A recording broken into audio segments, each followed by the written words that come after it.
Bismillah, Assalamualaikum warahmatullahi wabarakatuh. Perkenalkan, nama saya Muhammad Rizky Saputra, kelas 3C D4 dengan NIM 45222-053. Nah, pada kesempatan kali ini, saya akan mempresentasikan tugas UTS video yang berjudul Good Corporate Governance, yang merupakan bagian dari mata kuliah Etika dan Hukum Bisnis. Langsung saja.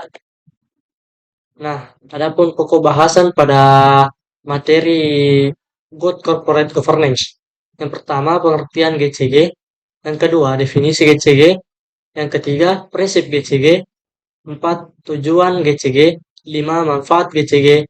6. Teori terkait dengan GCG. 7. Penerapan GCG di Indonesia. 8. Perusahaan yang terkait dengan GCG. Dan yang terakhir, kesimpulan. Next. Pengertian GCG. GCG adalah tata kelola perusahaan yang baik, merupakan prinsip-prinsip yang mengarahkan dan pengendalian perusahaan agar mencapai keseimbangan antara kekuatan serta kewenangan perusahaan dalam memberikan pertanggungjawaban kepada stakeholder. Prinsip-prinsip tersebut dijadikan sebagai perangkat standar untuk memperbaiki citra, efisiensi, dan tanggung jawab sosial perusahaan. Maka dari itu, penerapan GCG sangat diperlukan untuk membangun kepercayaan masyarakat dan dunia internasional sebagai syarat mutlak bagi dunia perusahaan untuk berkembang dengan baik dan sehat. Selanjutnya, definisi GCG. Definisi GCG ada 4. Yang pertama, the World Bank. Menurut the World Bank, GCG adalah sekumpulan aturan, praktik, dan proses yang mengarahkan dan mengendalikan perusahaan, mencakup aspek transparansi, akuntabilitas, dan tanggung jawab dalam pengelolaan perusahaan. Prinsip definisi yang kedua, Codbury Committee 1992. Menurut Codbury Committee, GCG adalah sistem yang digunakan untuk mengarahkan dan mengendalikan perusahaan agar tetap berada pada jalur yang benar. Tujuan GCG menurut Codbury Committee untuk memastikan perusahaan dikelola dengan baik, efisien, dan berintegritas tinggi untuk melindungi kepentingan pemegang saham serta pihak terkait lainnya. Yang ketiga, Slaver and Fisney 1997. Nah, di mana mereka mendefinisikan GCG sebagai cara di mana penyedia modal keuangan perusahaan memastikan bahwa modal mereka digunakan secara efisien dan menguntungkan bagi perusahaan, sambil menjaga hak-hak pemegang saham dan memastikan pengawasan yang memadai. Dan definisi yang terakhir, Mons and Minau, tahun 2001. Nah, di mana menurut Mons and Minau, GCG adalah kerangka aturan yang mengatur distribusi hak dan tanggung jawab antara berbagai peserta dalam perusahaan seperti manajemen, dewan komisaris, pemegang saham, dan pihak terkait lainnya. GCG menyediakan aturan dan prosedur untuk membuat keputusan dan urusan perusahaan. Selanjutnya, adapun prinsip-prinsip GCG. Yang pertama, keterbukaan atau transparansi. Nah, dapat diartikan sebagai keterbukaan informasi, baik dalam proses pengambilan keputusan maupun dalam mengungkapkan informasi material dan relevan mengenai perusahaan. Yang kedua, akuntabilitas atau accountability. Nah, akuntabilitas atau accountability di mana kejelasan fungsi, struktur, sistem, dan pertanggungjawaban organ perusahaan sehingga pengelolaan perusahaan terlaksana secara efektif. Yang ketiga, pertanggungjawaban atau responsibility. Pertanggungjawaban perusahaan adalah kesesuaian atau kepatuhan di dalam pengelolaan perusahaan terhadap prinsip korporasi yang sehat serta peraturan perundang-undangan yang berlaku. Yang keempat, independensi, di mana independensi ini bagian dari kemandirian, adalah suatu keadaan di mana perusahaan dikelola secara profesional tanpa benturan kepentingan maupun yang tidak sesuai dengan peraturan perundang-undangan yang berlaku dan prinsip-prinsip korporasi yang sehat. Yang terakhir, kewajaran atau fairness, di mana perlakuan yang adil dan setara di dalam memenuhi hak-hak stakeholder yang timbul berdasarkan perjanjian serta peraturan perundang-undangan yang berlaku. Next, adapun tujuan dari penerapan GCG ada 4. Yang pertama, melindungi hak dan kewajiban pemangku kepentingan. Nah, di mana prinsip yang memastikan bahwa semua pihak yang terlibat dalam suatu bisnis seperti karyawan, manajemen, pemegang saham, pelanggan, dan masyarakat diperlakukan secara adil, sesuai hukum, dan etika. Tujuan yang kedua, meminimalkan konflik kepentingan, di mana upaya untuk mencegah situasi di mana individu atau organisasi terlibat dalam keputusan atau tindakan yang dipengaruhi oleh kepentingan pribadi yang bisa merugikan pihak lain. Konflik kepentingan terjadi ketika seseorang memiliki kepentingan pribadi yang bertentangan dengan kewajiban profesional atau tanggung jawab kepada perusahaan atau pemangku kepentingan. Yang ketiga, meningkatkan transparansi dan efisiensi. Upaya untuk memastikan bahwa semua aktivitas bisnis dilakukan secara jujur, terbuka, dan dengan cara yang efektif, sehingga menciptakan lingkungan bisnis yang adil, dapat dipertanggungjawabkan, dan produktif. Transparansi dan efisiensi saling berkaitan karena keterbukaan dalam operasi bisnis biasanya meningkatkan efisiensi proses melalui peningkatan kepercayaan dan pengurangan potensi kesalahan atau penyalahgunaan. Dan yang terakhir, meningkatkan nilai perusahaan, di mana mengoptimalkan berbagai faktor yang dapat meningkatkan keseluruhan nilai bagi para pemegang saham dan pemangku kepentingan. Nilai perusahaan mencakup aspek finansial, personal, serta reputasi dan dapat dilihat dari perspektif jangka pendek maupun jangka panjang. Selanjutnya, manfaat GCG. Yang pertama, meningkatkan kepercayaan investor. GCG membantu menciptakan transportasi dan akuntabilitas dalam pengelolaan perusahaan yang membuat investor lebih yakin terhadap stabilitas dan kredibilitas perusahaan. Dengan begitu, perusahaan bisa lebih mudah menarik investor atau memperoleh pandangan. Yang kedua, meningkatkan kepatuhan terhadap regulasi. GCG mengharuskan perusahaan untuk mematuhi peraturan dan undang-undang yang berlaku. Dengan begitu, perusahaan dapat menghindari sanksi-sanksi atau denda akibat pelanggaran hukum, serta menciptakan lingkungan kerja yang aman dan etis. Yang ketiga, meningkatkan efisiensi operasional.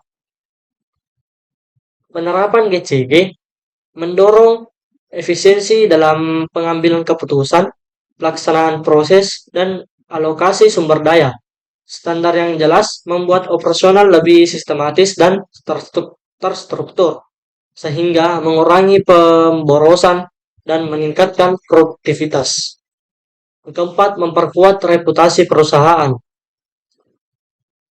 di mana GCG yang baik meningkatkan citra positif perusahaan di mata publik dan pemangku kepentingan.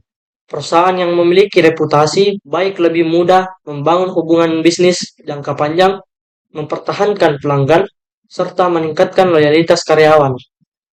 Dan manfaat yang terakhir, meningkatkan kesejahteraan karyawan.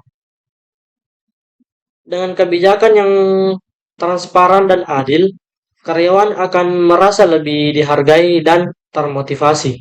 Ini membantu menciptakan lingkungan kerja yang baik, meningkatkan loyalitas dan produktivitas karyawan dalam jangka panjang. Selanjutnya, teori yang terkait dengan GCG. Yang pertama, teori keagenan atau agensi teori, di mana teori ini menjelaskan hubungan antara pemilik perusahaan, prinsipal, dan manajemen agen yang ditugaskan untuk mengelola perusahaan. Dalam praktiknya, sering terjadi konflik kepentingan antara keduanya, karena manajemen mungkin bertindak untuk kepentingannya sendiri. Ahli pemegang saham GCG bertujuan untuk mengurangi konflik ini dengan memastikan bahwa keputusan yang diambil oleh manajemen sejalan dengan kepentingan pemegang saham. Kedua, teori stakeholder atau stakeholder teori. Nah, di mana teori ini menekankan pentingnya mempertimbangkan kepentingan semua pemangku kepentingan, bukan hanya pemegang saham. Menurut teori ini, perusahaan memiliki tanggung jawab moral untuk memperhatikan dampak dari tindakan bisnisnya pada seluruh pihak yang terlibat seperti karyawan, pelanggan, dan masyarakat sekitar, di mana GCG yang baik akan mempertimbangkan hak-hak dan kepentingan setiap pihak ini. Selanjutnya, teori stewardship atau stewardship teori. Nah, di mana stewardship teori memandang manajemen sebagai pihak yang memiliki motivasi untuk bertindak sebagai pengawas yang bertanggung jawab bagi kepentingan pemegang saham. Berbeda dari agensi teori. Teori ini beranggapan bahwa manajer akan mengutamakan kepentingan perusahaan dan pemegang saham tanpa perlu diawasi secara ketat. GCG membantu mengarahkan manajemen untuk menjaga kepentingan jangka panjang perusahaan. Selanjutnya, teori sinyal atau signaling teori.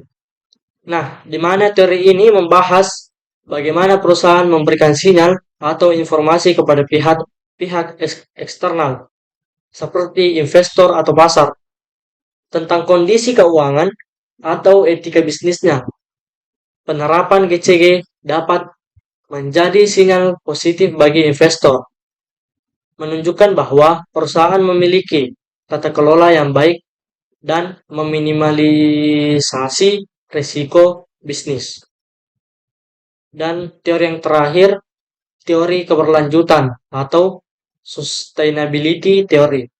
Nah, di mana GCG yang baik juga akan berkaitan dengan keberlanjutan perusahaan, di mana perusahaan didorong untuk menerapkan praktik bisnis yang berkelanjutan secara sosial dan lingkungan. Teori ini menekankan pentingnya GCG dalam memastikan bahwa perusahaan dapat bertahan dalam jangka panjang tanpa merusak lingkungan dan masyarakat di sekitarnya. Implementasi GCG sangat penting untuk menjaga kepercayaan investor dan menjaga citra perusahaan, serta meningkatkan transparansi sehingga perusahaan dapat lebih berdaya saing dalam menghadapi tantangan bisnis global. Selanjutnya, penerapan GCG di Indonesia. Nah, di mana penerapan GCG di Indonesia merupakan langkah penting untuk meningkatkan transparansi, akuntabilitas, dan profesionalisme dalam lingkungan bisnis. Nah, di mana penerapan GCG di Indonesia sangat penting untuk menciptakan praktik bisnis yang terbuka, bertanggung jawab, dan profesional. Dengan menerapkan GCG, perusahaan di Indonesia diharapkan mampu menjelaskan operasional mereka dengan lebih transparan, memberikan laporan dan informasi yang akurat kepada pemangku kepentingan, serta memastikan bahwa pengelolanya dilakukan secara akuntabel. Profesionalisme juga meningkatkan ketika perusahaan menjalankan prinsip-prinsip GCG karena tata kelola yang baik mendorong pengambilan keputusan yang berlandaskan etika, bebas dari konflik kepentingan, dan lebih berorientasi pada keberlanjutan jangka panjang. Secara keseluruhan, penerapan GCG di Indonesia berfungsi untuk menjaga integritas perusahaan dan meningkatkan kepercayaan masyarakat serta investor terhadap perusahaan-perusahaan di negara ini. Selanjutnya, perusahaan yang terkait dengan GCG. Ada 4 perusahaan. Yang pertama, Bank BCA. Nah, di mana salah satu bank terbesar di Indonesia yang menerapkan praktik tata kelola perusahaan yang baik atau good corporate governance sebagai prinsip dasar dalam menjalankan operasionalnya. GCG adalah konsep yang memastikan perusahaan dikelola secara transparan, akuntabel, bertanggung jawab, independen, dan adil demi kepentingan seluruh pemangku kepentingan. Sebagai perusahaan terbuka, BCA juga diwajibkan untuk melaporkan penerapan GCG kepada OJK dan menyusun laporan tahunan yang mencakup penerapan prinsip GCG. Dengan penerapan GCG yang baik, BCA berupaya menjaga kepercayaan publik, meminimalisir resiko operasional, dan meningkatkan kinerja perusahaan secara berkelanjutan. Perusahaan yang kedua, PT Perusahaan Listrik Negara Persero atau PLN. Nah, di mana perusahaan tersebut memiliki tanggung jawab besar dalam menyediakan listrik bagi masyarakat Indonesia. Sebagai BUMN, PLN menerapkan prinsip-prinsip tata kelola perusahaan yang baik atau Good Corporate Governance atau GCG untuk memastikan kinerja yang transparan, akuntabel, serta mematuhi standar etika yang tinggi. Sebagai bagian dari penerapan GCG, PLN juga melaporkan kebijakan dan praktik GCG mereka kepada Kementerian BUMN serta mengimplementasikan berbagai mekanisme pengendalian internal. Dengan penerapan GCG yang kuat, PLN bertujuan untuk menjaga kepercayaan publik, meningkatkan efisiensi operasional, dan memberikan layanan kelistrikan yang berkelanjutan bagi masyarakat luas.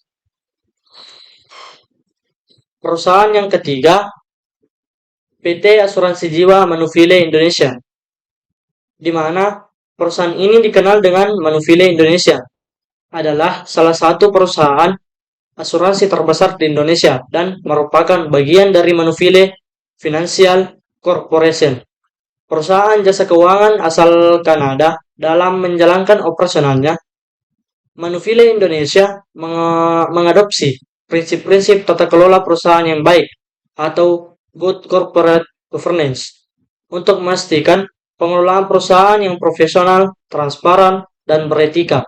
Sebagai bagian dari penerapan GCG, Manufile Indonesia juga mengikuti regulasi yang ditetapkan oleh OJK dan Asosiasi Asuransi untuk menjaga standar pelayanan dan mengurangi risiko operasional.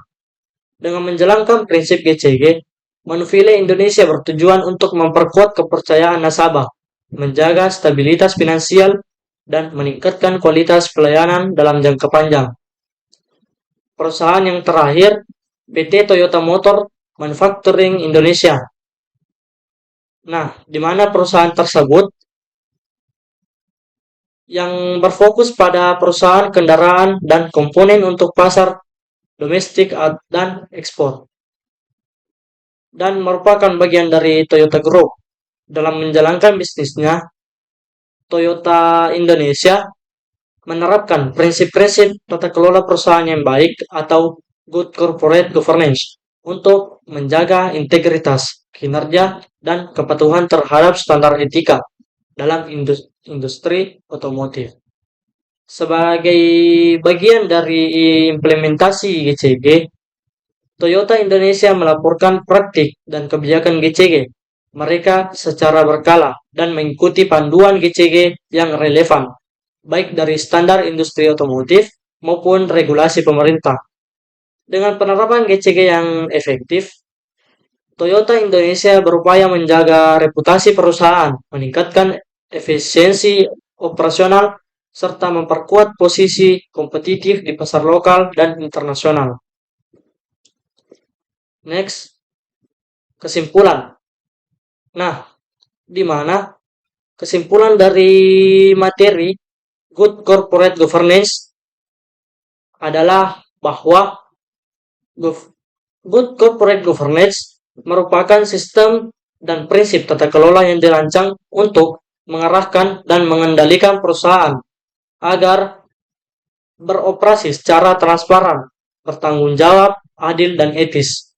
Nah, di mana GCG bertujuan untuk memastikan bahwa perusahaan dapat mencapai tujuannya dengan efektif dan efisien, menjaga kepercayaan pemangku kepentingan, serta menciptakan nilai jangka panjang yang berkelanjutan. Penerapan GCG memberikan manfaat besar, termasuk peningkatan kinerja perusahaan, pengelolaan risiko yang baik, peningkatan kepercayaan investor, dan reputasi yang baik dengan GCG.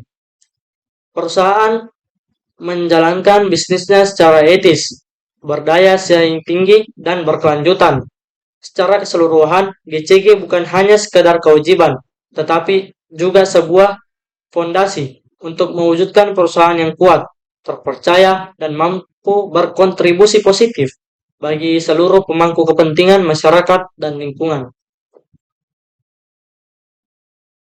Nah, adapun motivasi pada materi kali ini yaitu keberhasilan yang berkelanjutan hanya dapat dicapai jika dipandu oleh prinsip dan etika yang kuat. Nah, maksud dari kutipan motivasi menekankan bahwa mencapai kesuksesan jangka panjang baik individu maupun organisasi harus memegang teguh nilai-nilai moral dan etika yang kokoh, di mana keberhasilan yang sesungguhnya tidak hanya dilihat dari capaian materi atau keuntungan instan, tetapi dari cara mencapai kesuksesan tersebut. Demikian materi Good Corporate Governance yang dapat saya sampaikan. Lebih dan kurangnya mohon dimaafkan. Assalamualaikum warahmatullahi wabarakatuh.